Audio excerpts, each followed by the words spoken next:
முக்கிய செய்திகள். மத்திய அமைச்சரவையில் நாளை மாறுதல். புதிதாக 12 அமைச்சர்கள் நியமனம்.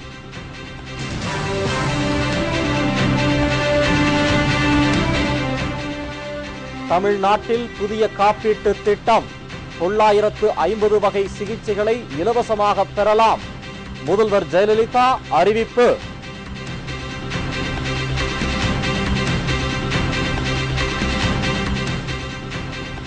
காஞ்சி ஜெயேந்திரர் சம்பந்தப்பட்ட சங்கரராமன் கொலை வழக்கு விசாரணை முடிந்தது. விரைவில் தீர்ப்பு.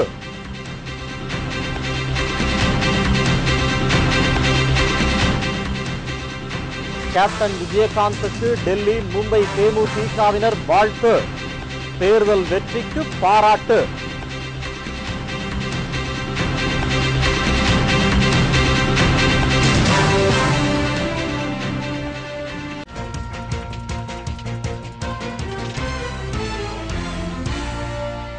வணக்கம். வணக்கம். விரிவான செய்திகள். மத்திய அமைச்சரவையில் நாளை மாற்றம் செய்யப்படுகிறது. இது சம்பந்தமாக பிரதமர் மன்மோகன் சிங்கை காங்கிரஸ் தலைவர் சோனியா காந்தி இன்று அவரது இல்லத்தில் சந்தித்து பேசினார்.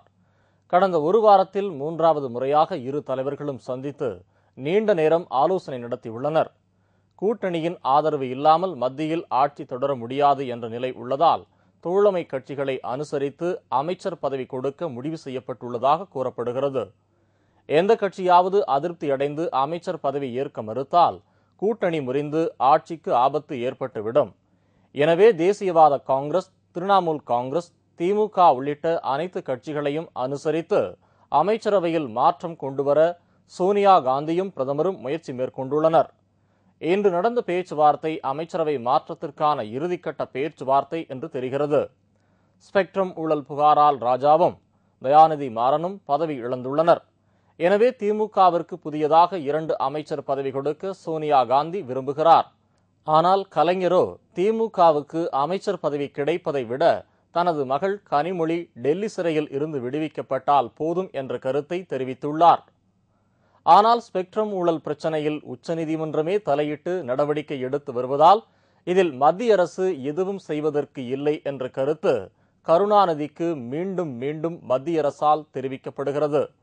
இந்த நிலையில் திமுக எம்பிக்கள் 2 மத்திய அமைச்சரவையில் இடம்பெறுவதற்கு கலைஞர் ஒப்புதல் கொடுத்திருப்பதாக தெரிகிறது. இதன்படி தற்போது நிதித்துறை இணை அமைச்சராக உள்ள திமுகவை சேர்ந்த பழனி மாணிக்கம் கேபினெட் அமைச்சராக்கப்பட்டு வேறு இலாக்கா ஒதுக்கப்படலாம் என்று தெரிகிறது. மம்தா பானர்ஜி கவனித்து வந்த ரயில்வே துறை அவரது கட்சியின் மூத்த தலைவர் தினேஷ் திரிவேதிக்கு வழங்கப்படலாம் என்றும் கூறப்படுகிறது. மேலும் திரிணாமுல் காங்கிரஸ் மற்றும் காங்கிரஸ் கட்சியை சேர்ந்த 12 பேர் புதிய அமைச்சர்களாக பதவியேற்கக்கூடும் என்றும் திறமையாக செயல்படாத அமைச்சர்கள் சிலர் நீக்கப்படுவார்கள் என்றும் மத்திய அரசு வட்டாரங்கள் தெரிவித்துள்ளன. புதிய மருத்துவ காப்பீட்டு திட்டத்தை செயல்படுத்த தமிழக அரசு முடிவு செய்துள்ளது. புதிய திட்டத்தின் கீழ் வருடத்திற்கு 1 லட்சம் ரூபாயும், குறிப்பிட்ட சில நோய்களுக்கு 1,50,000 ரூபாய் வரையும் அனுமதிக்கப்படும். புதிய காப்பீட்டு திட்டத்தின் கீழ் 950 சிகிச்சை முறைகள் அனுமதிக்கப்படும் என்று முதலமைச்சர் ஜெயலலிதா அறிவித்துள்ளார். சிகிச்சை சம்பந்தப்பட்ட பரிசோதனைகளும் காப்பீட்டுக்காக வரையறுக்கப்பட்ட தொகையில் அடங்கும். அறுவை சிகிச்சைக்கு பின்னர் தொடர் சிகிச்சை தேவைப்படும் சில நோய்களுக்கு வரையறுக்கப்பட்ட தொகை தனியாக நிர்ணயித்து வழங்கப்படும். புதிய காப்பீட்டு திட்டம் தொடங்குவதற்கு முன்பாக அவசர சிகிச்சை தேவைப்படும் நோயாளிகளுக்கு ஏற்கனவே திமுக ஆட்சியில் அங்கீகரிக்கப்பட்ட மருத்துவமனைகளில் சிகிச்சை அளிக்க வகை செய்யப்படும். திமுக ஆட்சியில் 642 வகையான சிகிச்சை முறைகள் காப்பீட்டு திட்டத்தில் அடங்கியுள்ளன. புதிய திட்டத்தில் 950 வகை சிகிச்சைகள் அனுமதிக்கப்படும். சங்கரராமன் கொலை வழக்கு தொடர்பான சாட்சிகள் விசாரணை இன்றோடு முடிவடைந்தது. புதுவை தலைமை அமர்வு நீதிமன்ற நீதிபதி ராமசாமி முன்னிலையில் நடைபெற்று வந்த இந்த வழக்கில் புலன் விசாரணை அதிகாரி சக்திவேலுவிடமும் இன்று விசாரணை மேற்கொள்ளப்பட்டது. இதுவரை மொத்தம் 189 சாட்சிகளிடம் குறுக்கு விசாரணை முடிவடைந்துள்ளது. வழக்கில் குற்றம் சாட்டப்பட்டுள்ள 24 பேரில் ரகு, சுந்தரேச ஐயர் உள்ளிட்ட 6 பேர் மட்டுமே ஆஜரானார்கள். ஜெயேந்திரர், விஜயேந்திரர் உள்ளிட்ட 18 பேர் ஆஜராகாததால் வழக்கு வரும் 18ஆம் தேதிக்கு ஒத்திவைக்கப்பட்டது. நடைபெற்று முடிந்த சட்டப்பேரவைத் தேர்தலில் தேமுதிக 29 இடங்களில் வெற்றி பெற்று தமிழக சட்டப்பேரவையின் எதிர்க்கட்சித் தலைவராக பொறுப்பேற்றுள்ள தேமுதிக நிறுவன தலைவர் கேப்டன் விஜயகாந்திற்கு வெளி மாநில தேமுதிகவினர் வாழ்த்து தெரிவித்துள்ளனர்.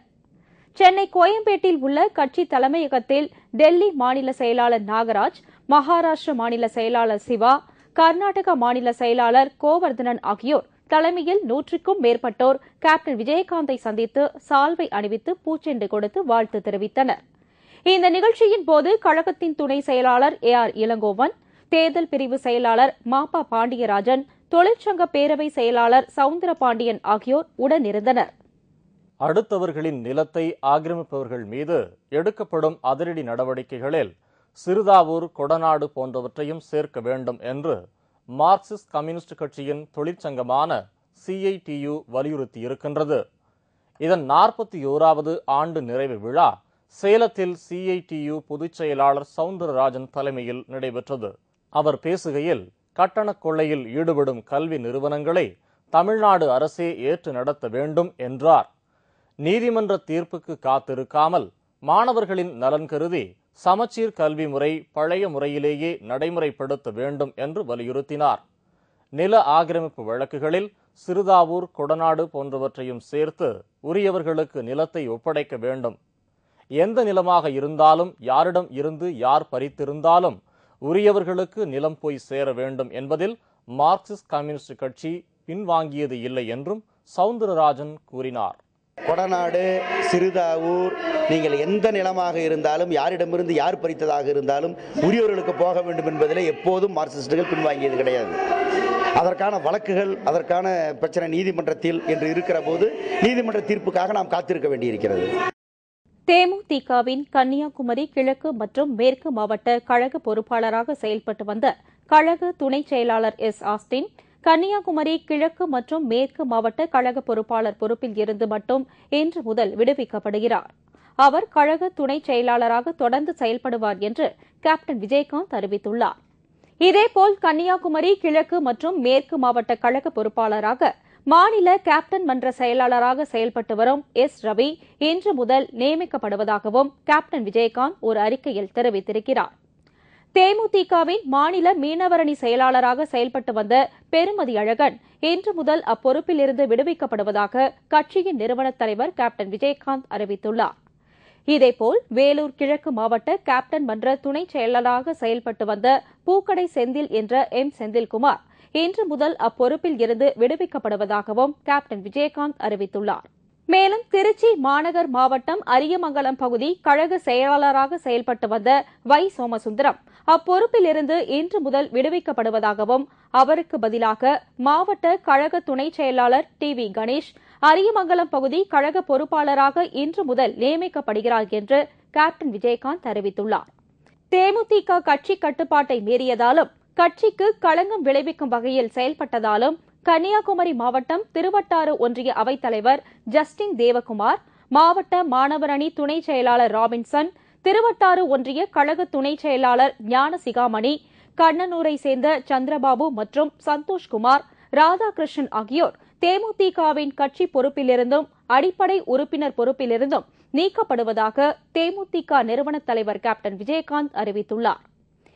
இதேபோல் நாமக்கல் மாவட்ட கழக துணை செயலாளராக செயல்பட்டு வந்த பொங்கியண்ணன், நாமக்கல் மாவட்ட கேப்டன் மன்ற துணை செயலாளராக செயல்பட்டு வந்த ரமேஷ் ஆகியோர் கட்சியின் கட்டுப்பாட்டை மீறியதாலும் கட்சிக்கு களங்கம் விளைவிக்கும் வகையில் செயல்பட்டதாலும் அவர்கள் கட்சியின் பொறுப்பிலிருந்தும் அடிப்படை உறுப்பினர் பொறுப்பில் இருந்தும் நீக்கப்படுவதாக கேப்டன் விஜயகாந்த் அறிக்கை ஒன்றில் தெரிவித்துள்ளார்.